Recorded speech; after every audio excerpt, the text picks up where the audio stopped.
North west പോയപ്പോൾ ഗൃഹനാഥൻ ക്ഷയിച്ചു. North പോയപ്പോൾ ഗൃഹനാഥന്റെ തൊഴിൽ പോയി. ഒരു വീടിനെ സംബന്ധിച്ചിടത്തോളം വടക്ക് പടിഞ്ഞാറ് ദിക്കിൽ വരുന്ന ഏതൊരു അപാകതയും ആ വീട്ടിലെ ഗൃഹനാഥനെ ബാധിക്കും. നിങ്ങളുടെ വീടിന്റെ ഔട്ട് സൈഡിൽ നോർത്ത് വെസ്റ്റ് കോർണറിൽ ഒരു 6 റോഡ് വിൻചയം ഇടുക. ഗൃഹനാഥനെ സപ്പോർട്ട് ചെയ്യാനായിട്ടുള്ള ആൾക്കാരുണ്ടാവും, ഗൃഹനാഥന് അഭിവൃദ്ധി ഉണ്ടാവും. നമസ്തേ. ഒരു വീടിന്റെ നട്ടെല്ലെന്ന് പറയുന്നത് ആ വീടിന്റെ ഗൃഹനാഥനാണ്. ആ ഗൃഹനാഥന് നമുക്ക് എങ്ങനെ തൊഴിലിൽ അഭിവൃദ്ധി ഉണ്ടാക്കാം, ആ ഗൃഹനാഥൻ എങ്ങനെ ജീവിതത്തിൽ ഉയർച്ച ഉണ്ടാക്കാം. വീട് സ്ക്വയറോ റെക്ടാങ്കിൾ ഷേപ്പിലോ ആണ് വരേണ്ടത്. ഈ സ്ക്വയറോ റെക്ടാങ്കിൾ ഷേപ്പിലോ അല്ലാതെ എത്ര നിങ്ങൾ കണക്ക് കറക്റ്റ് ചെയ്തിട്ടും യാതൊരു കാര്യവുമില്ല. ഈ ഷേപ്പിൽ നിങ്ങൾ എടുത്തിട്ട് കണക്ക് ചെയ്തോളൂ, ഒരു കുഴപ്പവുമില്ല. പക്ഷെ വീട് സ്ക്വയറോ റെക്ടാങ്കിൾ ഷേപ്പിലോ തന്നെ വരണം. അടുത്തത്, ഇങ്ങനെ എടുക്കുമ്പോൾ നമുക്ക് 8 ദിക്കുകൾ ഒരു ബ്രഹ്മസ്ഥാനവും കിട്ടും. South, north, west, east. South east, south west, north west, north east. Chinese വാസ്തുകലായ ഫെങ്ഷുയിൽ പറയുന്നു, ഈ ഓരോ ദിക്കുകളും നിങ്ങളെ വീട്ടിലുള്ള ഓരോ വ്യക്തികളെയും, നിങ്ങളുടെ ശരീരത്തിന്റെ ഓരോ ഭാഗങ്ങളെയും, നിങ്ങളുടെ ഓരോ സൗഭാഗ്യങ്ങളെയും സൂചിപ്പിക്കുമെന്ന് ചൈനീസ് വാസ്തുകലയായ ഫെങ്ഷുയിൽ പറയുന്നു. അങ്ങനെയാണെങ്കിൽ ഗൃഹനാഥന്റെ ദിക്കായിട്ട് ഫെങ്ഷുയിൽ കണക്കാക്കുന്നത് നോർത്ത് വെസ്റ്റ് കോർണർ ആണ്. അപ്പോൾ ഒരു വീടിനെ സംബന്ധിച്ചിടത്തോളം വടക്ക് പടിഞ്ഞാറ് ദിക്കിൽ വരുന്ന ഏതൊരു അപാകതയും ആരെ ബാധിക്കും? ആ വീട്ടിലെ ഗൃഹനാഥനെ ബാധിക്കും.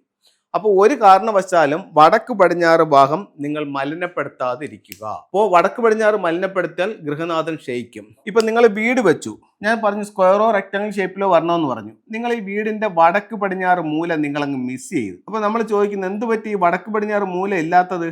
സ്ക്വയർ ഫീറ്റ് കൂടുമെന്നും പറഞ്ഞ് അതങ്ങ് ഒഴിവാക്കിയതാണ് സാറേ. അപ്പോൾ വടക്ക് പടിഞ്ഞാറ് ഭാഗം ഇല്ല. അപ്പോൾ എന്ത് പറ്റി? സ്ക്വയർ ഫീറ്റ് കുറഞ്ഞു, അതോടൊപ്പം ഗൃഹനാഥനും ക്ഷയിച്ചു. എന്തുകൊണ്ട് ക്ഷയിച്ചു? ഫെങ്ഷുയ് പ്രകാരം നോർത്ത് വെസ്റ്റ് എന്ന് പറയുന്ന വടക്ക് പടിഞ്ഞാറ് മൂല ഗൃഹനാഥന്റെ ദിക്കാണ്. വടക്ക് പടിഞ്ഞാറ് പോയപ്പോൾ ഗൃഹനാഥൻ ക്ഷയിച്ചു. അപ്പോൾ ഒരു കാരണവശാലും വടക്ക് പടിഞ്ഞാറ് മലിനപ്പെടുത്താൻ പാടില്ല. ഇനി മറ്റൊരു ദിക്കിനെ പറ്റി പറയാം. മറ്റൊരു ദിക്കെന്ന് പറയുന്നത് നോർത്താണ്. ഒരു വീട്ടിൽ നോർത്തിന്റെ സൗഭാഗ്യം എന്തെന്ന് ചോദിച്ചു കഴിഞ്ഞാൽ തൊഴിലാണ്. അപ്പോൾ ഒരു വീടിനെ സംബന്ധിച്ചിടത്തോളം വടക്കിൽ ഒരു ടോയ്ലറ്റ് വന്നാൽ ഇത് എന്ത് ബാധിക്കും? തൊഴിലിനെ ബാധിക്കും. വടക്കിൽ ഒരു കിച്ചൺ വന്നാലോ തൊഴിലിനെ ബാധിക്കും. അതുപോട്ടെ, നിങ്ങൾ വീട് വെച്ചപ്പോൾ വടക്ക് വശം നിങ്ങൾ ഒഴിവാക്കിക്കൊണ്ട് വീട് വെച്ചു. അങ്ങനെയുള്ള വീടുണ്ട്, ഒരുപാട് വീടുകൾ ഞാൻ കണ്ടിട്ടുണ്ട്. ഇപ്പം നിങ്ങൾ വീട് വെച്ചപ്പോൾ ഇതിവിടെ ഇപ്പം എനിക്ക് അടുത്തുള്ളൊരു വീടുണ്ട്. അടുത്തുള്ളൊരു വീടുമ്പോഴത്തേക്ക് പറഞ്ഞാൽ ഇത് അവരുടെ ഒരു ലിവിങ് ഏരിയയാണ്. ഇത് അവരുടെ മറ്റൊരു വീടിൻ്റെ കാര്യമാണ് ഞാൻ പറയുന്നത്. ഇത് അവരുടെ കിച്ചണുമാണ്. അപ്പോൾ ഈ സ്ഥലം അവർ ഒഴിച്ചിട്ടിരിക്കുകയാണ്. ഇത് അവർ ഉപയോഗിക്കുന്നത് കാർ പോർച്ചായിട്ടാണ്. ഇതിലെന്തെങ്കിലും ദോഷമുണ്ടോ എന്ന് ചോദിച്ചാൽ ഉണ്ട്. എന്താ ദോഷം? ഈ നോർത്ത് ദിക്ക് വീട്ടിലില്ലല്ലോ, നോർത്ത് മിസ്സിങ് ആയല്ലോ. അതെന്ത് മിസ്സിങ് ആയത്? ഇത്രയും ഭാഗം കാർ പോർച്ചായിട്ടല്ലേ എടുത്തിരിക്കുന്നത്, പിന്നെ എങ്ങനെ മിസ്സിങ് ആവും? ഫെങ്ഷുയിൽ ഒരു തിയറി ഉണ്ട്, കെട്ടി അടച്ചെടുത്തതിനെ മാത്രമേ എനർജി കണ്ടെയ്നറായിട്ട് കൂട്ടത്തുള്ളൂ. അങ്ങനെയാണെങ്കിൽ നോർത്ത് എന്ത് സംഭവിച്ചു? മിസ്സിങ് ആയി. അത് എന്തിനെ ബാധിക്കും? തൊഴിലിനെ ബാധിക്കും. അപ്പോൾ ഒരു ഗൃഹനാഥൻ എന്തൊക്കെ ബുദ്ധിമുട്ടുകൾ വന്നെന്ന് കണ്ടോ? നോർത്ത് വെസ്റ്റ് പോയപ്പോൾ ഗൃഹനാഥൻ ക്ഷയിച്ചു, നോർത്ത് പോയപ്പോൾ ഗൃഹനാഥന്റെ തൊഴിൽ പോയി. അല്ലെങ്കിൽ തൊഴിൽ അന്വേഷിച്ചു പോയാൽ തൊഴിൽ കിട്ടാൻ പാടാണ്. ഇപ്പോൾ നമ്മൾ വർഷങ്ങളായിട്ട് കൺസൾട്ടിങ് രംഗത്തുണ്ട്. ഒരുപാട് വീടുകളിൽ നമ്മൾ കൺസൾട്ടിങ്ങിന് പോകുന്നുണ്ട്. അപ്പോഴത്തേക്ക് എല്ലാവരും പറയുന്നൊരു കാര്യമാണ്, സാറേ നല്ല രീതിയിൽ കാര്യങ്ങൾ മുന്നോട്ട് പോയിക്കായിരുന്നു, ഞാനൊരു വീട് വെച്ചു, പാല് കാച്ചി കയറി തിരിച്ച് ഗൾഫിൽ ചെന്നപ്പോഴത്തേക്ക് ഉണ്ടായിരുന്ന ജോലി പോയി.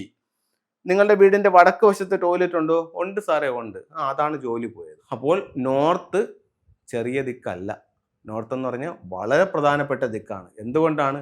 ഏതൊരാളിൻ്റെയും നിലനിൽപ്പെന്ന് പറയുന്നത് അദ്ദേഹത്തിൻ്റെ തൊഴിലുമായി ബന്ധപ്പെട്ടിട്ടാണ്. അപ്പോൾ നോർത്ത് പോയാൽ തൊഴിൽ പോകും. അപ്പോൾ ഒരു ഗൃഹനാഥൻ രക്ഷപ്പെടാൻ നോർത്ത് വെസ്റ്റ് വേണം. ഇനി ഇതിനെ നമുക്ക് വളരെ ഫെങ്ഷു പ്രകാരം ഇതിനെ എങ്ങനെ രക്ഷപ്പെടുത്തി കൊണ്ടുവരാം എന്നുള്ളതാണ്. നിങ്ങളുടെ വീടിൻ്റെ ഔട്ട് സൈഡിൽ നോർത്ത് വെസ്റ്റ് കോർണറിൽ ഒരു 6 റോഡ് വിൻചയം ഇടുക. ആ നമ്പറിന് പ്രാധാന്യമുണ്ട് കേട്ടോ. 6 തന്നെ വേണം, 6 പൈപ്പ് തന്നെ വേണം. ഒരു 6 റോഡ് വിൻചയം വേണം. ഇപ്പോൾ പല വീടുകളിലും നമ്മൾ കൺസൾട്ടിങ്ങിന് പോകുമ്പോൾ കണ്ടിട്ടുണ്ട് ഒരു ചെറിയ ഒരു ഈർക്കിൽ കനത്തിലുള്ള വിൻചേമ കിട്ടിയിട്ടുണ്ട്. അത് വലിയ ഗുണമൊന്നുമില്ല. ഇത്തിരി ക്വാളിറ്റി ഉള്ള, അതിൻ്റെ ഒരു എനർജി ഉള്ള, അതിൻ്റെ ബെല്ലിൻ്റെ സൗണ്ട് കേൾക്കുമ്പോൾ തന്നെ അറിയാൻ പറ്റും ഗുണത്തിൻ്റെ കാര്യം. അപ്പോൾ അങ്ങനെ ഒരു ക്വാളിറ്റി ഉള്ളൊരു ബെല്ല് നമ്മൾ നോർത്ത് വെസ്റ്റിലിടണം. അപ്പോൾ എന്ത് പറ്റും? ഗൃഹനാഥനെ സപ്പോർട്ട് ചെയ്യാനായിട്ടുള്ള ആൾക്കാരുണ്ടാവും, ഗൃഹനാഥന് അഭിവൃദ്ധി ഉണ്ടാവും. ഇനി നമ്മൾ നോർത്തിലേക്ക് വന്നു. നിങ്ങളുടെ വീടിൻ്റെ ഔട്ട് സൈഡിൽ നോർത്തിൽ, അപ്പോൾ ഈ നോർത്ത് എന്ന് പറയുമ്പോൾ പലരും തെറ്റിദ്ധരിക്കുന്നുണ്ട്. നോർത്ത് വെസ്റ്റിനെയും നോർത്ത് ഈസ്റ്റിനെയും നോർത്തായി കണക്കാക്കുന്ന ഒരുപാട് ആൾക്കാരുണ്ട്. അത് തെറ്റാണ്. നോർത്ത് എന്ന് പറഞ്ഞാൽ നോർത്ത് തന്നെയാണ്, മിഡിൽ പോർഷനാണ്. അവിടെ നിങ്ങൾ എന്ത് ചെയ്യണം? ഒരു മൂവിങ് വാട്ടർ വെക്കണം. മൂവിങ് വാട്ടർ എങ്ങനെ വെക്കാൻ പറ്റും? നമ്മളിപ്പോൾ ഒരു സിമെൻറ്റിൻ്റെ ഒരു ആമ്പൽക്കുളമൊക്കെ വാങ്ങിക്കൂലേ, ആമ്പൽ വേണമെന്നല്ല ഞാൻ പറയുന്നത്, അതിലത്തെ ഒരു സിമെൻറ്റിൻ്റെ ഒരു തൊടി വാങ്ങിച്ചു ഇവിടെ വയ്ക്കുന്നു. എന്നിട്ട് ഇതിനകത്ത് നിറച്ച് വെള്ളം ഇടുന്നു. അക്യൂറത്തിൽ കൊടുക്കുന്ന ഒരു മോട്ടർ വെച്ച് ഇതിനെ വർക്ക് ചെയ്യിക്കുന്നു. വർക്ക് ചെയ്യുമ്പോൾ ഈ വെള്ളം ഇങ്ങനെ മൂവ് ചെയ്തുകൊണ്ടേയിരിക്കും. ഈ വെള്ളം മൂവ് ചെയ്യണം, അവിടെയാണ് കാര്യം. വെറും വെള്ളം വെച്ച് സ്റ്റിൽ വാട്ടർ വെച്ചിട്ട് കാര്യമില്ല. ഈ വെള്ളം ചലിക്കുകയാണെങ്കിൽ ഗൃഹനാഥന് തൊഴിലിൽ പുരോഗതി ഉണ്ടാവും, അല്ലെങ്കിൽ തൊഴിൽ കിട്ടും. അപ്പം സിമ്പിളായിട്ടുള്ള രണ്ട് കാര്യങ്ങൾ ഗൃഹനാഥൻ്റെ കൈപിടിച്ചുയർത്താം. ഒന്ന്, നോർത്ത് വെസ്റ്റിലൊരു വിൻചെയിൻ. 2, നോർത്തിലൊരു മൂവിങ് വാട്ടർ. ഒന്ന് ചെയ്ത് നോക്കൂ, റിസൾട്ട് നമുക്ക് അനുഭവിച്ചറിയാവുന്നതാണ്. ഫംഗ്ഷയുടെ ചില ടൂളുകളും കൂടെ കാണിക്കും. ഒരു വീട്ടിലേക്ക് വരുന്ന നെഗറ്റീവായിട്ടുള്ള ഊർജ്ജത്തെ വീട്ടിലേക്ക് കടത്തിവിടാതെ വീടിനെ സംരക്ഷിക്കാനായിട്ട് നമുക്ക് എന്ത് ചെയ്യാം? ഒരു ബാക്കോ മിറർ വയ്ക്കാം. ഈ ബാക്കോ മിറർ എവിടെയാണ് വെക്കുന്നത്? വീടിൻ്റെ പ്രധാന വാതിലിന് വെളിയിൽ വെക്കാം. ഇനി ഇതിൻ്റെ ബാക്കോ മിററിനെ കുറച്ചും കൂടെ ഒന്ന് പവർഫുൾ ആക്കാനായിട്ട് നമുക്ക് എന്ത് ചെയ്യാം?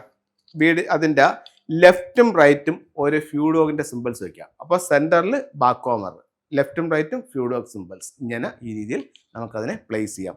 വീടിൻ്റെ 8 ദിക്കും അതിൻ്റെ സംരക്ഷണവുമാണ് ബാക്കോ മിറർ നമുക്ക് തരുന്നത്. സാമ്പത്തിക അഭിവൃദ്ധിക്ക് വേണ്ടി എന്ത് ചെയ്യാമെന്ന് ചോദിച്ചു കഴിഞ്ഞാൽ വെൽത്ത് ഷംബാല എന്ന് പറഞ്ഞിട്ട് സ്റ്റാച്ചു വയ്ക്കാം. എവിടെ വയ്ക്കാം? ലിവിംഗ് റൂമിൻ്റെ സൗത്ത് ഈസ്റ്റിൽ വയ്ക്കാം. കപ്പിൾസിൻ്റെ ഐക്യത്തിന് എന്ത് ചെയ്യാം?